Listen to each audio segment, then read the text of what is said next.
Abordons maintenant la deuxième question. 100 jours après le gouverneur Jean-Jacques Poroussi, est-ce qu'il y a quelque chose quand même, hein, parce que quand on demande de l'aide, ça veut dire tout simplement que vous avez déjà commencé quelque chose et que vous manquez comment terminer ou comment continuer avec les travaux. Est-ce qu'il y a quelque chose de palpable que vous voyez sur le terrain, Eli Balemba? Messieurs les journalistes, Sid Kivoussier que nous sommes, vous et moi, et mon débatteur Albert Matabaou, vous savez, le bilan est toujours dubitatif, toujours mitigé, si je peux le dire. Ce n'est que des promesses. On ne peut pas prétendre gouverner une province si on n'a pas une vision pour cette province. Je le dis pourquoi, messieurs les journalistes. 4 mois de gouvernance, 0 projet lancé. Tous les ministres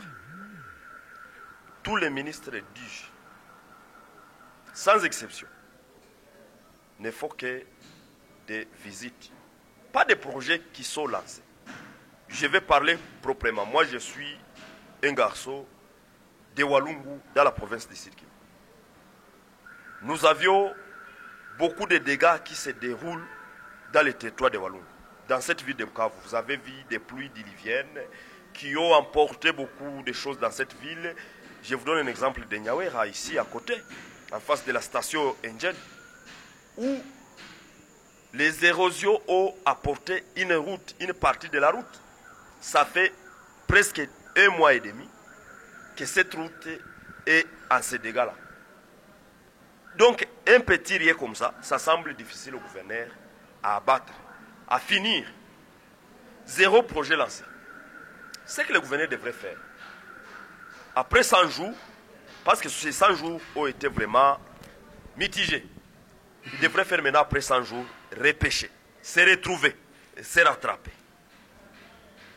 Plus tôt possible, parce qu'il t'a vers l'échec. D'ailleurs, il a déjà échoué, mais nous lui donnons encore les yeux, nous lui observons encore, pour voir ce qu'il peut faire. Vous allez comprendre avec moi, messieurs les journalistes. 0 riba symbolique qui est déjà coupé, 0 projet lancé, mais il vient ici aujourd'hui et nous dit cotisons pour la province. On allait comprendre la cotisation, peut-être pour l'amour de la province, si une fois le gouverneur avait déjà fait quelque chose. Au moins nous comprenons que peut-être le gouverneur a lancé un projet qui lui a coûté une tête. Alors, qui lui a semblé difficile, mais comme ça semble difficile, cotisons pour que nous puissions achever les projets. Deuxième des choses, messieurs les journalistes, les gouverneurs devraient nous dire j'ai besoin d'autant d'argent pour faire ceci. Parce que moi, je m'attelle toujours à ce propos devant les élites provinciaux. Qui nous représente? Il a dit je vais partir par une traçabilité dans ma gestion de la province. Il a promis ça devant les élites provinciaux, à qui d'ailleurs je demande d'exploiter encore une fois son discours. Et si une fois il trouve qu'il n'est pas à la hauteur, qu'il commence directement à nous trouver un bon gouverneur qui va gouverner cette province. Deuxième des choses, messieurs les journalistes, les gouverneurs de province ne savent pas maximiser les recettes de la province. Ça permettait que je le dise. Et si quelqu'un va me contredire, qu'il me dise il a maximisé combien depuis qu'il est à la tête de la province. Si je peux prendre les mois d'août, de septembre, et ce mois d'octobre où il est déjà bien assis pour maximiser. Pourquoi je dis ça? Je suis parti à une division ici en province, la division des finances, où le consortium des jeunes engagés pour le développement du site Kivu, Djogoza Serkali, a dénoncé beaucoup de mafias qui se déroulent là. Pour le matricule, on prend le matricule d'une personne déjà morte, on donne ça à quelqu'un qui sera en train d'amener un rapport à un chef de division. Deuxième des choses, on prend un matricule d'un quelqu'un qui est légal, on donne ça à quelqu'un d'autre, et puis on enlève la personne légale à son site où il travaille, donc à son poste où il travaille, on y met quelqu'un d'autre de l'obédience du chef de division. Et puis vous voulez dire qu'on peut maximiser les recettes dans cette façon comme ça. Troisième des choses, nous sommes partis à la division des transports et voies de communication, dont nous avions demandé au ministre des Transports de trouver une solution urgente sur le permis de conduire. La nomenclature nous dit que le permis de conduire s'achète à 20 dollars. Mais aujourd'hui, pour ta gouverne, messieurs les journalistes, le permis de conduire coûte 35 $, plus 5 000 francs qu'on appelle frais de papier. Où est-ce que les frais de papier a un jour existé? Dans l'administration qui se respecte. Dans notre province, il s'agit de la mafia. Où vont les 15 $? Qui est des surplus si la nomenclature de l'achat des permis de conduire. Et les conducteurs, vous-même vous savez le nombre de taxis, bis, les taxis motos que nous avions, les bajaj, hein? Vous savez le nombre, quand vous vous arrêtez sur la route, sur les Patrice Emery Lumumba ici, vous regardez les taxis qui passent, vous faites fois le nombre de chauffeurs qui conduisent ces taxis, fois le nombre de permis de conduire. Finalement, vous pouvez comprendre que le gouverneur ne peut pas demander de cotiser pour la province. Voilà. C'est là où nous avions trouvé que, même dans les minéraux, nous avions la DPMR. Dans la DPMR, il y a beaucoup de taxes qu'on paye là. Dans des douanes, comme mon débatteur Albert Matabar l'a dit, il y a des douanes, les frontières, les entrées et les sorties, des marchandises, les exportateurs et les importateurs. Nous avions les ports. Et finalement, messieurs les journalistes, voilà. Qu'est-ce que nous ne pouvons pas dire? Si on parle dans les constructions, les droits proportionnels, les 3%, les maisons sont en train de naître comme des champignons. Oui, mais on se pose la question, où vont les recettes qu'on maximise pour ces bâtiments? Pour citer, messieurs les journalistes, nous avions des hôtels ici. Avant que le gouverneur demande de cotiser pour cette province, qu'on nous montre d'abord les frais que payent les taxes de quelques hôtels ici que nous pouvons cibler. Je ne vais pas citer les noms ici pour ne pas parler que j'ai de la haine. Voilà. Mais nous connaissons les hôtels à grande échelle qui sont dans cette province, mais qui ne payent pas de taxes. Et puis moi, il vient me dire, moi, un paisible citoyen qui n'a pas un travail que le pays m'a donné ou la province, et voilà. On me demande de cotiser $1 ou $10. Merci beaucoup, Eli Balemba. Albert Matabaro, 3 mois, ou plus de 3 mois d'ailleurs, plus de 100 jours, depuis que M. Porossi a pris la fonction ou a pris la tête ou la direction de la province du Sud Kivu, avez-vous vu quelque chose de réalisé en province? Très cher journaliste, il faut tout d'abord préciser que Porossi est en train de promettre, tout ce qu'il est en train de promettre, il est en train de dire dans 2 semaines. Vous savez, aujourd'hui, Porossi est incapable de réaliser 1 million. Mais il avait promis à la population qu'il serait en train de mobiliser 5 millions. Mais aujourd'hui, il est incapable même de mobiliser 1 million. 1 million. C'est-à-dire quoi? Si nous regardons dans tous les secteurs de la vie ici en province, si nous regardons d'abord sur les plans infrastructures, vous allez voir que Porossi n'a même pas lancé même 1 kilomètre ou même 1 mètre. Donc sur ces plans-là, Porossi est par terre. La fois passée, là où il pouvait quand même se taper les kilos, de faire aussi quelque chose, c'était à Chabunda, construire les ponts au Lindi, mais jusqu'aujourd'hui, c'est grave, c'est très grave, c'est très dangereux ce qu'il avait parlé. Parce que la population de Chabunda avait autrefois dit qu'elle va marcher pour dire non à ces mensonges. Très chers journalistes, si nous regardons dans tous les ministères de Jean-Jacques Porossi, vous allez voir que tous ces ministres n'obéissent pas peut-être à ces mots d'ordre. Si nous regardons aujourd'hui à l'EPST, le ministre ou encore la ministre de l'EPST est en train de se comporter en chef. Pourquoi j'ai dit en chef? Parce qu'elle est en train de semer la zizanie, non seulement entre les étudiants, mais aussi les établissements publics. Si nous regardons par exemple à l'Athénée, là où elle avait récemment chassé, je ne sais pas comment on les appelle, c'est les chefs de division, les directeurs de l'Athénée d'Ibanda, vous allez voir que c'était chaotique. C'était chaotique à tel point que celui qu'on avait chassé est parti avec tous les objets du claque, très cher journaliste. Donc la ministre est en train de faire tout ce qu'elle veut, à n'usure pas même les fonctions, les pouvoirs sans être inquiété. Si nous allons au ministère de l'Agriculture, vous allez voir que le ministre de l'Agriculture, dans son arrogance, qui ne dit plus même son nom, est en train aussi de mentir à la population soit en disant que je vais vous amener des tracteurs dans 2 semaines, mais jusque-là, après 2 semaines, il n'y a rien. Plan insécurité, vous allez voir que rien ne marche en province. C'est matin, midi et soir qu'on est en train de ramasser des corps sans vie, on est en train de cambrioler les gens, de braquer les gens de partout. Il y a des maïbobos partout à Nyawera.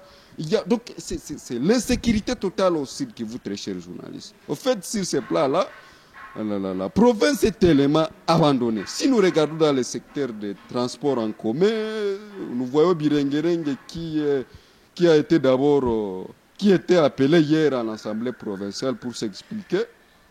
Vous allez voir, très chers journalistes, que si vous partez à Nyawera, les soirs, il y a des véhicules qui partent pour Panzi et là, un véhicule Probox amène plus de 20 personnes. Sous les impuissants de Birengerenge. La fois passée, il y a eu une noyade à Calais, à Minova. Sous les impuissants de Birengerenge, sans même tenir rigueur de ces mesures. Voyez-vous. Donc, pour nous, on est en train de demander qu'il y ait révision des ministères de Jean-Jacques Purusi pour les permettre de travailler. Deuxièmement, très chers journalistes, si nous pouvons regarder le pouvoir de Purusi en soi n'a pas de pouvoir. Son autorité morale l'a cloué, il a mis des clous dans des jambes, à tel point que Purusi ne sait pas marcher. Parce que s'il s'agit de tenir des conseils des ministres, vous allez voir qu'il y a des ministres qui n'arrivent même pas au conseil des ministres.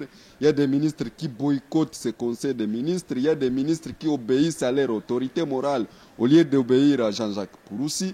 Vous allez voir que dans tous les secteurs de la vie, Purusi n'a encore alors rien fait. Tout ce qu'il a fait, c'est demander la contribution pour la province du Sud Kivu. On se pose la question, d'où est-ce que Purusi est en train de mettre l'argent qu'il mobilise par mois? Ça d'abord, c'est un élément à se poser. Et si on peut chercher la réponse, vous allez voir que la réponse réside dans le fait que l'autorité morale a tout pris. À tel point que même pour tenir une réunion, très chers journalistes, l'on ne peut plus le faire dans la salle du gouvernorat de province. L'on doit le faire à, je ne sais pas si c'est à Riviera, un hôtel de son autorité morale. Voyez-vous, donc Purusi est entre les cordes, à tel point que nous demandons d'abord qu'on puisse relâcher Purusi et travailler selon sa vision. Mais également, très chers journalistes, on est en train de voir comme si la province du Sud Kivu est en train de chavirer par la mafia orchestrée par certains services. La fois passée, on nous avait révélé que désormais c'est un étranger, très chers journalistes, qui importe les camions, plus de 150 camions par mois de casiers d'Amoustel. Et parce que ce dernier avait payé au vice-gouverneur une somme de 150 000 $ pour ne fût-ce qu'avoir cette licence, au détriment de tous les Congolais qui opéraient dans ce secteur ici en province du Sud Kivu. Et c'est comme ça que le monsieur là, c'est un Burundais exonéré. En fait, pour nous, on est en train de voir comme si le gouverneur est en train de perdre, le gouverneur est incapable de mobiliser. Nous, en tant que d'abord citoyens, nous en tant qu'opposition, en tout cas, on ne va pas laisser à ce que ça puisse perdurer dans ce sens. En tout cas, bientôt on va arrêter pour nous, si on va le dire. Il est temps de partir, il est temps quand même de plier bagage, parce que cette province, ce n'est pas une province, au lieu de mobiliser de l'argent, vous commencez à demander de l'aide. En tout cas, c'est nous trahir et de trahir toute l'élite intellectuelle du Sud Kivu. Voilà, nous sommes déjà à la conclusion de l'émission Débattons-en. Aujourd'hui, nous parlons, ou nous avons décortiqué sur l'appel du gouverneur de province, sur la mobilisation. Donc, il a appelé les Sud-Kivusiens à mobiliser ou à cotiser pour la reconstruction de la province. C'est comme ça que la campagne est nommée. Et on va faire savoir que la campagne a déjà débuté et il y a quand même des Sud-Kivusiens qui mettent déjà quelque chose au compte qui se trouve à l'arrêt ou banque, mais également il y a un numéro RTL, un numéro Orange, un numéro M-Pesa. Là aussi on est en train d'envoyer de l'argent. Et voilà, il y a ceux-là aussi qui disent qu'il y a quand même des impôts et taxes qui ne sont pas exploités jusque-là. Notamment, on peut parler de l'impôt sur les revenus locatifs de la ville de Bukavu, comme elle le sait, et la province de Sud-Kivu est beaucoup plus désireuse. Hein. Donc, si on voit un peu partout dans la ville de Bukavu, il y a des nouvelles maisons qui naissent. Les locataires sont tellement nombreux et selon la loi, cette taxe est laissée aux provinces et pourquoi pas les gouverneurs de province peuvent faire en sorte que quand même cette taxe ou cet impôt puisse bénéficier à la caisse de l'État parce que c'est 22% de l'argent perçu par les bailleurs. C'est beaucoup d'argent si on compte les maisons qui se trouvent dans la ville de Bukavu, en province du Sud-Kivu, c'est beaucoup d'argent. Il y a également ce que nous appelons taxe sur, comment ça s'appelle sur taxe foncière, voilà, c'est comme ça, impôt foncier, voilà, toutes les parties ou partout, tous les hectares de la province doivent payer à la province et ça c'est quelque chose, c'est de l'argent que la province devait bénéficier. Voilà, nous concluons déjà l'émission. Eli Balemba, qu'est-ce que vous dites en conclusion? Nous sommes à la fin. Non à la mendicité forcée, non à la mendicité forcée, mais oui au paiement des taxes. C'est notre province mère, nous devons la soutenir en payant les taxes. On ne peut pas payer les taxes et cotiser. C'est des choses semblables. Soit tu payes l'impôt, tu ne cotises pas. Ou soit tu cotises, tu ne payes pas l'impôt. Mais je pense que ce qui est reconnu dans nos lois, c'est payer les taxes. Parce que les taxes sont obligatoires. Tu ne payes pas les taxes, il y a des choses que tu ne peux pas faire. Tu n'exploites pas. Et tout ça, ça revient à l'État congolais. Ça revient aux autorités qui nous dirigent. C'est pourquoi, nous, comme consortium de jeunes engagés pour le développement du Sud-Kivu, dit Djogoza Serikali, nous demandons à la population que chacun paye les taxes et impôts. Mais pour la cotisation, on ne sait pas tout d'abord, le gouverneur a besoin de combien d'argent pour qu'on cotise. Vous savez, je prends un exemple de simple mariage. Monsieur le journaliste, si tu prépares un mariage, tu budgétises ton mariage prendra autant d'argent. Mais tu te rends compte que peut-être c'est $2000 par exemple. Mais toi-même tu as $1000. Tu lances à tes amis et compagnons, j'ai $1000, mais je devrais avoir 2000. Aidez-moi avec $1000. Ouais. C'est là où on s'attelle pour cotiser. Cotisons pour réaliser tel montant qui va faire ceci. On ne sait pas l'argent dont le gouverneur demande, la cotisation nous servira à quoi? On ne sait pas il a quel montant et il a encore besoin de combien. Raison pour laquelle, pour renfler les caisses de l'État en province, nous demandons à la population de vouloir remplir leurs devoirs civiques, leurs devoirs démocratiques, leurs devoirs constitutionnels de payer les taxes.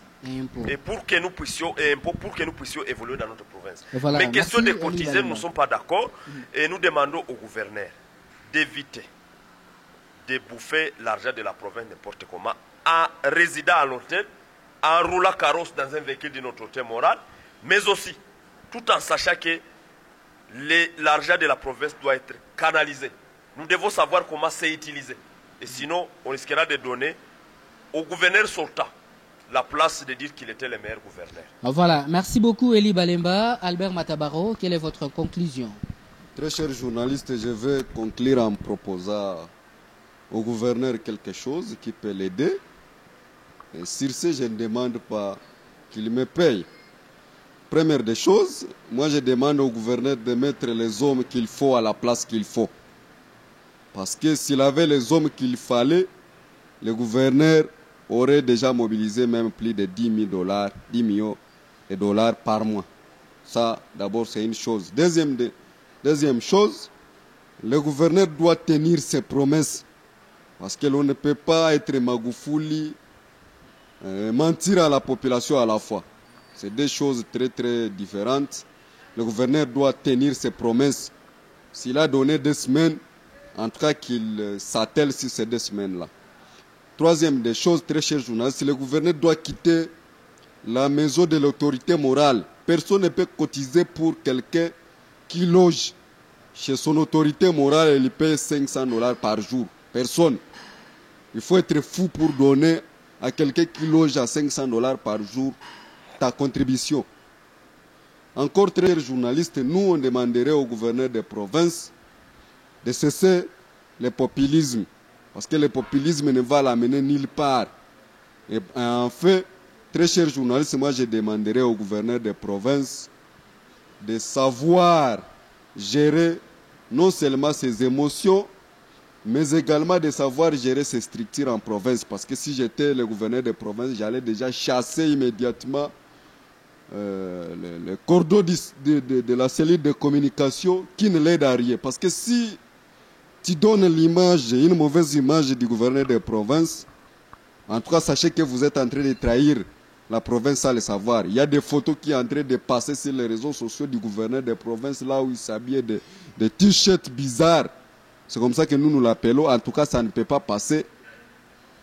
Un cordeau de la cellule de communication doit savoir qu'avant que l'image parte, c'est lui qui doit d'abord retoucher l'image, valider l'image et se dire que l'image est déjà bonne pour être exploitée. Merci.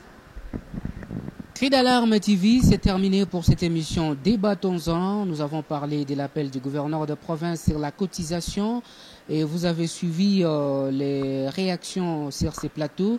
On se retrouve prochainement dans un autre numéro. Daniel Kaoukula, c'est mon nom. J'étais à la présentation. Merci à Vincent Boami pour la technique et le finance. Merci à Albert Matabaro de l'ECD. Merci également à Eli Balemba de la structure juvénile Djogoza Serkali. Cri d'alarme TV, on se retrouve prochainement dans un autre numéro. Au revoir.